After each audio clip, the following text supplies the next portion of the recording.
तो नदियाँ जहाँ से निकलती है वहाँ पर क्या होता है, जहाँ पहाड़ से निकलती है तो कई सारे पहाड़ को टुकड़ा में काट देती है, क्या होता है, काट देती है। और जो पहाड़ का जो टुकड़ा होता है वो अपने साथ बहा कर लेकर चल जाती है। लेकिन जब बहा कर लेकर जाती है तो उसमें अपवर्तन होते रहता है, उसमें घिसावट होते रहता है। क्या होता है, घिसावट होते रहता है। और वो हमेशा घिसावट करती रहती है नदियाँ। और लगभग 30-40 बाद उस जो बड़ा सा पत्थर को लेकर जब घिसावट अपने अंदर बहाती है तो वो 30-40 बाद क्या होता है, छोटा सा टुकड़ा बन जाता है, बहुत बालू खाती है, छोटा छोटा क्या होता है, बालू बन जाता है। वही जब नदियों से निकलते हैं वही कहलाता है बालू। यदि नदियाँ अगर सफ़ेद पहाड़ से अगर निकलती हो तो सफ़ेद का बालू, जब लाल पहाड़ से अगर निकली हो तो लाल का बालू निकलता है। जहाँ से नदियाँ निकलती है उसे क्या कहते हैं, उद्गम कहते हैं, यानी ओरिजिन कहता है। क्या कहते हैं, ओरिजिन कहता है। जैसे पहाड़ से नदियाँ निकलती है तो पहाड़ से जहाँ पर निकल रही है उसे क्या कहा जाएगा, उद्गम। क्या कहा जाएगा, उद्गम कहा जाएगा। और मुहाना क्या था, मुहाना आपको अभी बताए थे, जो भी नदी समुद्र में जाकर गिर जाती है उसे मुहाना कहता है। जैसे गंगा नदी बंगाल की खाड़ी में गिर जाती है तो उसका मुहाना कहाँ होगा, बंगाल की खाड़ी में। नर्मदा नदी, ताप्ती नदी और सब माही नदी, ये सब जितने भी नदी कहाँ पर गिर जाती है, खंभात की खाड़ी में। खंभात की खाड़ी में गिर जाती है तो उसका नर्मदा नदी, ताप्ती नदी, ये सब माही नदी, साबरमती नदी, ये सब का मुहाना कहाँ होगा, तो खंभात की खाड़ी। जय हिंद। आज क्या देखते हैं, टोपोग्राफी यानी स्थलाकृति देखते हैं। इससे पहले आपको एस्ट्रोनॉमी यानी खगोल विज्ञान पूरी तरह से पढ़ा दिए थे। खगोल विज्ञान में अंतरिक्ष का अध्ययन जो होता है वो खगोल विज्ञान यानी एस्ट्रोनॉमी कहलाता है। इसे रशियन भाषा में कॉस्मोलॉजी कहते हैं। ये आपको पूरी तरह से बता दिए थे। आज क्या देखते हैं, टोपोग्राफी यानी स्थलाकृति। अच्छा, स्थलाकृति यानी टोपोग्राफी कहते किसे, तो कोई भी पृथ्वी पर कोई भी आकृति हो, चाहे कैसा भी आकृति हो, उसका अध्ययन करना क्या कहलाता है, टोपोग्राफी कहलाता है, यानी स्थलाकृति कहलाता है। तो मैं ज़्यादातर देखेंगे, ज़्यादातर मिट्टी पर यानी ज़मीन पर ही ज़्यादातर स्थलाकृति बनने को देखने को मिलते हैं। इसलिए इस पर मिट्टी पर जितने भी स्थलाकृति बनते हैं उसमें उसका अध्ययन कहलाता है, और अध्ययन किया जाता है किसमें, स्थलाकृति यानी टोपोग्राफी में। तो पहले देखते हैं मिट्टी का अध्ययन कहलाता है, क्या कहलाता है। तो मिट्टी का अध्ययन जो होता है, मिट्टी का अध्ययन पेडोलॉजी कहलाता है। क्या कहता है,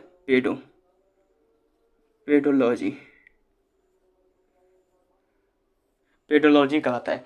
जबकि आपको ध्यान दीजिए, पेडोगॉगी जो होता है वो जो टीचर लोग पढ़ाते हैं वो पढ़ाने की कला क्या होती है उसका अध्ययन करना पेडोगॉगी कहलाता है। लेकिन मिट्टी का अध्ययन पेडोलॉजी कहलाता है। तो ये मिट्टी, तो पृथ्वी पर अलग अलग चट्टान द्वारा अलग अलग आकृति देखने को मिलती है। अलग अलग चट्टानों से अलग अलग आकृति बनी है, उसे उच्चावच कहते हैं। क्या कहते हैं, उच्चावच। इंग्लिश में इसे क्या कहते हैं, रिलीफ। तो पृथ्वी पर जितने भी स्थलाकृति बने, जैसे भी बने, हवा द्वारा बने या फिर मिट्टी द्वारा बने, तो जैसे भी आकृति बने पृथ्वी पर उसे कहा जाता है उच्चावच यानी रिलीफ कहते हैं। ये अलग अलग प्रकार के बने तो उच्चावच यानी रिलीफ। ये इसका उच्चावच है जो है ऊबड़ खाबड़ के चीज़ों को, ऊबड़ खाबड़ की आकृति को क्या कहते हैं, उच्चावच। उच्चावच जो है 3 प्रकार का होता है। उच्चावच क्या होता है, 3 प्रकार का होता है। प्रथम श्रेणी का उच्चावच, द्वितीय श्रेणी का उच्चावच और तृतीय श्रेणी का उच्चावच। First order of relief, second order of relief और थर्ड ऑर्डर रिलीफ। तो फर्स्ट ऑर्डर ऑफ रिलीफ में किसे रखते हैं, जो बहुत ही बड़ा जो आकृति है, जैसे महाद्वीप, महासागर, ये सब बड़े बड़े आकृति हैं। तो फर्स्ट में किसे रखते हैं, महाद्वीप, महासागर। तो जो बड़े बड़े आकृति होते हैं, बड़े बड़े आकृति, वो प्रथम श्रेणी के उच्चावच में रखा जाता है, यानी फर्स्ट ऑर्डर ऑफ रिलीफ में रखा जाता है। तो प्रथम श्रेणी में किसे रखा जाता है, बहुत ही बड़े बड़े चट्टानों को रखा जाता है।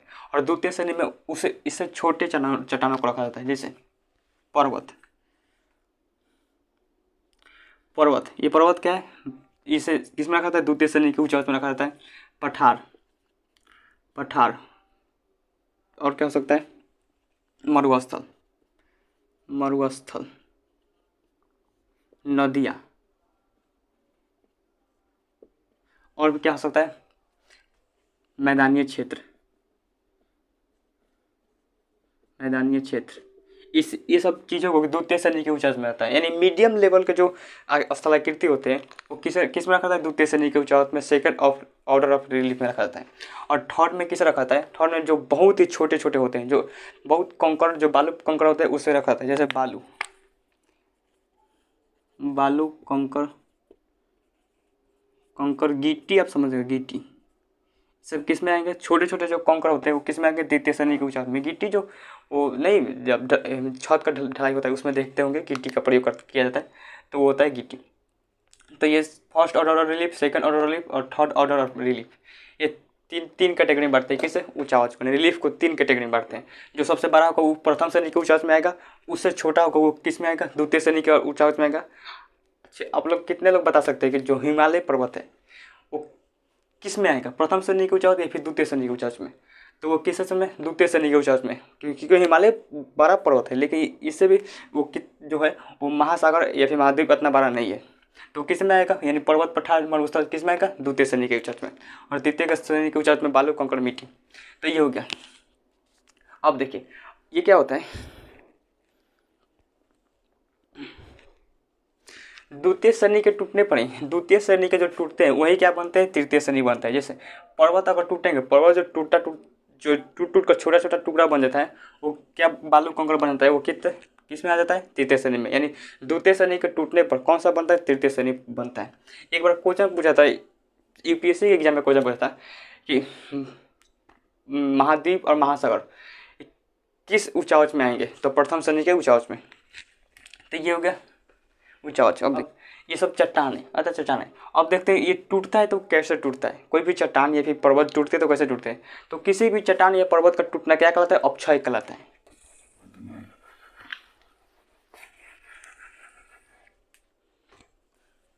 अपक्षय।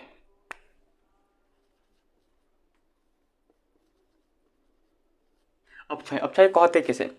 कोई भी पर्वत या फिर चट्टान है वो टूटता है तो क्या कहलाता है? अपक्षय कहलाता है।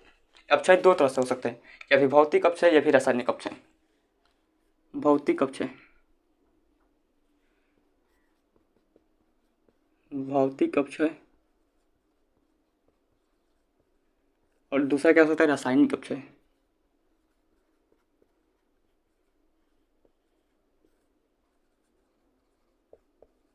रासायनिक अपक्षय। तो अपक्षय किसी चीज का टूटना क्या कहलाता है? अपक्षय कहलाता है। ये दो तरह से टूट सकते हैं, भौतिक अपक्षय या फिर रासायनिक अपक्षय। भौतिक अपक्षय कैसे? जैसे क्या हो सकता है? भौतिक अपक्षय कैसे होगा? जैसे हम लोग रोटी देखें, रोटी को हम तोड़ते हैं खाने के लिए, वो क्या क्या करते हैं? और भौतिक अपक्षय करते हैं। लेकिन रोटी को हम पानी में डाल देते हैं तो पानी में अपने आप टूट जाता है।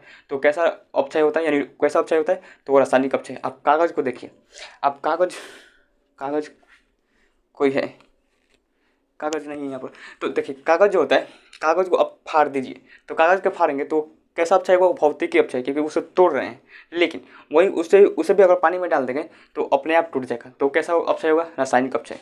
रासायनिक अपक्षय केमिकल या फिर जलाकर भी, मतलब गर्म कर भी रासायनिक अपक्षय हो सकता है। जैसे लोहा को लीजिए, लोहा इस तरह से टूटेंगे तो बहुत मुश्किल होगा तोड़ने में लोहा को। लेकिन उसे गर्म कर दीजिए, गर्म कर लावा बना दीजिए, तो लावा बनने के बाद आराम से टूट जाता है। तो रासायनिक अपक्षय और भौतिक अपक्षय में आपको देख लिया अंतर। एक होता है अपवर्तन, ये क्या होता है? अपक्षय हो गया। दूसरा क्या होता है? अपवर्तन। अपवर्तन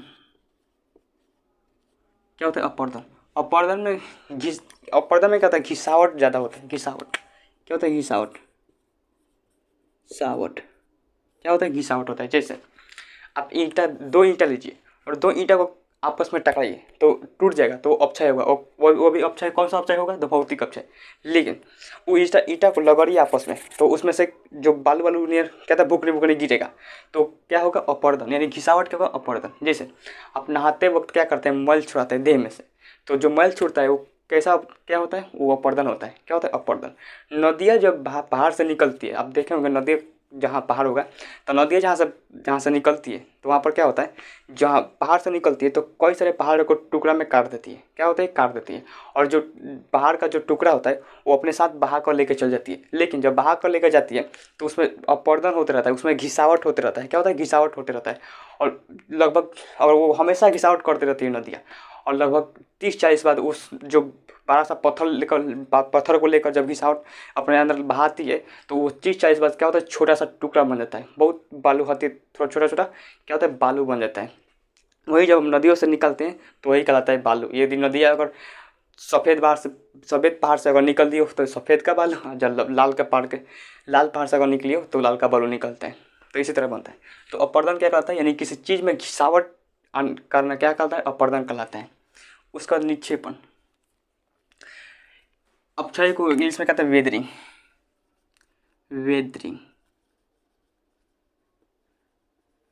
क्या कहलाता है? वेदरिंग कहलाता है, वेदरिंग कहलाता है। अपवर्तन के लिए इसमें क्या कहता है? इरोजिन। और तीसरा जो होता है क्या होता है? निक्षेपण। निक्षेपण के लिए इसमें क्या कहते हैं? डिपोजिशन।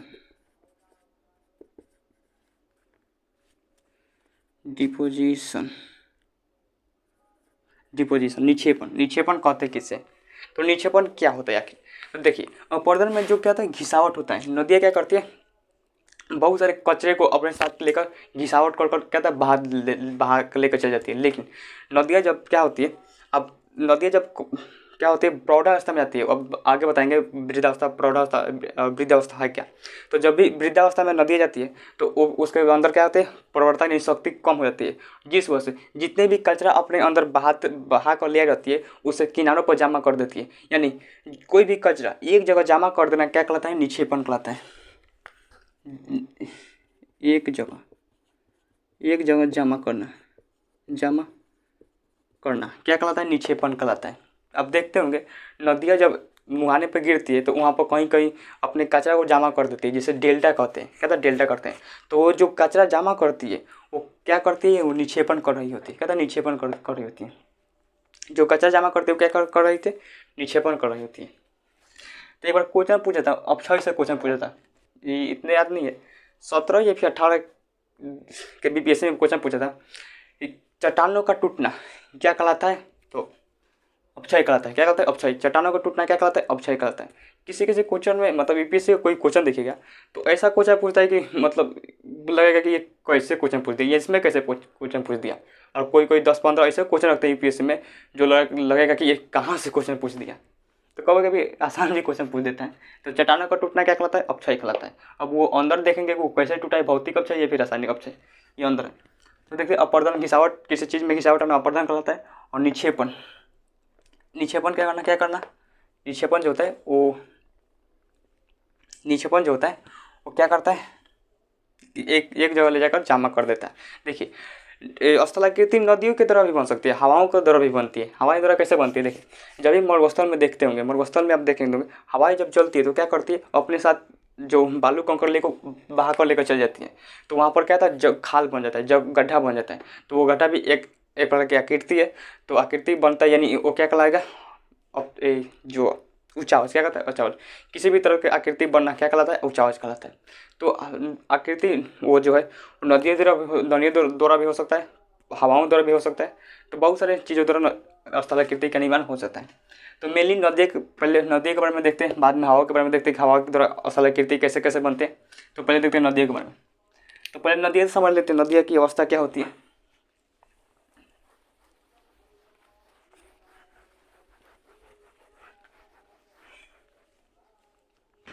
नदी की अवस्था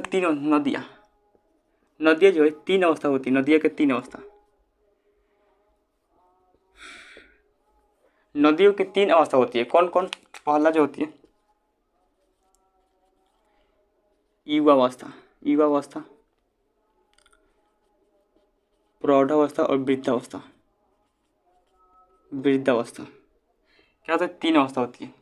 नदियाँ क्या होती है? नदियाँ की 3 अवस्था होती है। पहला अवस्था जो होती है युवावस्था में क्या होती है? नदियाँ पहाड़ पर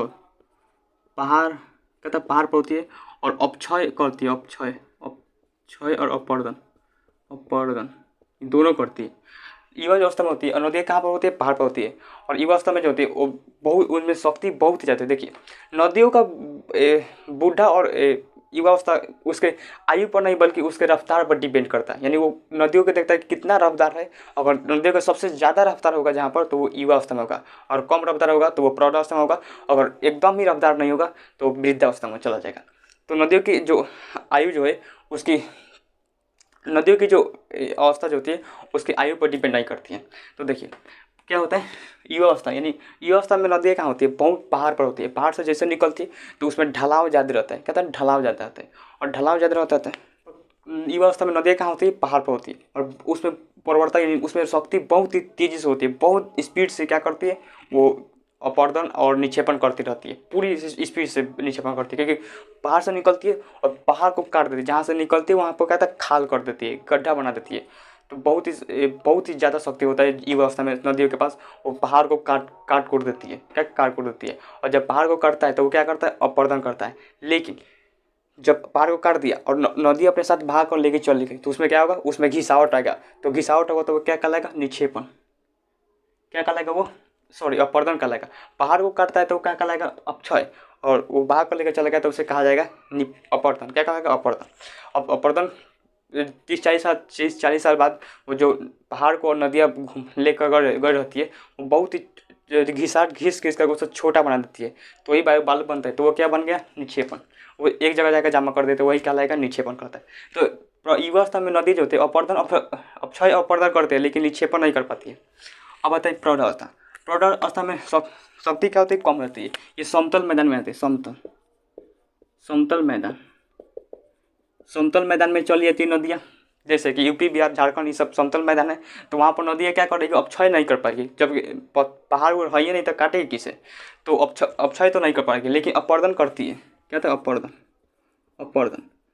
करती है और साथ में निक्षेपण भी करती है, निक्षेपण। तो प्रौढ़ावस्था में जो नदियाँ होती है अपर्दन करती है, अपर्दन यानी घिसावट करती है। जैसे अब समतल मैदान में देखिए, वो जब बाढ़ आता है तब तक क्या करता है, नदी क्या करती है, काट देती है, बगल से काटते काटते उसे बहुत ही ज़्यादा कर देती है। काट कर उसे क्या था, बहा कर लेके चल जाती है, यानी घीस कर लेकर चल जाती है। तो वही क्या कहलाएगा, अपर्दन। जब घीस कर लेकर चल जाती है तो क्या कहलाता है, अपर्दन कहलाता है।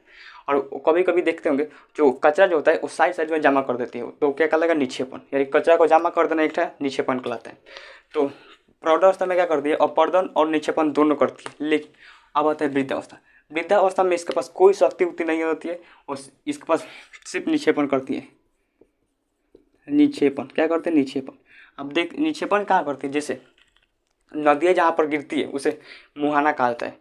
तो देखिए, जो भी नदियाँ समुद्र में गिर जाती है तो उसका मुहाना कहता है। लेकिन कोई नदी जो होती है जब समुद्र में गिरती है तो उसका शक्ति नहीं होती है, जिस वजह से जो अपने साथ कचरा उचरा पत्थर उथर बहा कर ले आई रहती है उसे ढकेल नहीं पाती है, जिस वजह से वो मुहाने पर ही क्या कहता है, जमा हो जाता है। जब जमा, वही जो क्या कहलाता है, निक्षेपण कहलाता है। जो जमा होता है वही क्या कहलाता है, निक्षेपण।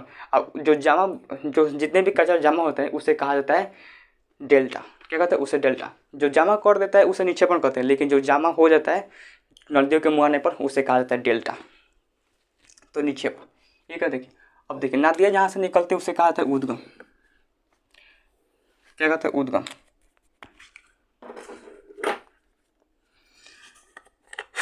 उद्गम, उद्गम इंग्लिश में इसे क्या कहते हैं, इंग्लिश में इसे ओरिजिन। ओरिजिन एक होता है मुहाना, इंग्लिश में माउथ। एक होता है ढाल, इंग्लिश में इसे कहते हैं ग्रेडियंट। क्या होता है, ग्रेडियंट। तो देखिए, उद्गम जहाँ से नदियाँ निकलती है उसे क्या कहते हैं, उद्गम।